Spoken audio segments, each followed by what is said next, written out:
Dans ces séquences, nous allons poser le vocabulaire pour définir ce que nous appelons des courbes paramétrées. Pour avoir des courbes paramétrées, il faut considérer deux fonctions qu'on va appeler petit f et petit g, qui sont définies d'un intervalle i et qui sont à valeur dans R, des fonctions très classiques. On va définir grand F comme étant la fonction qui a petit t, elle va associer, premier élément, ça va être la première fonction, f de t, qui nous est donnée, et puis deuxième élément, on va écrire g de t. Dans ces cas-là, on dit que f, c'est une fonction paramétrée. Et à ce moment-là, c'est assez logique au vu de ce couple, f et g sont appelés les coordonnées de cette fonction.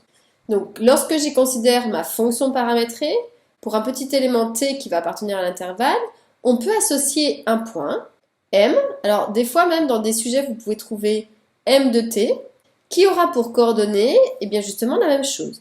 La fonction f de t, donc en ce point t particulier, puis en deuxième coordonnée, l'élément g de t, pour un t particulier.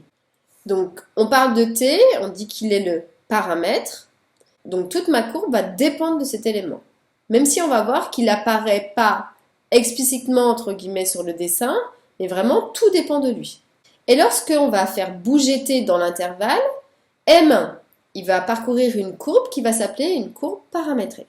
Et elle représente aussi, cette courbe paramétrée, la trajectoire du point M.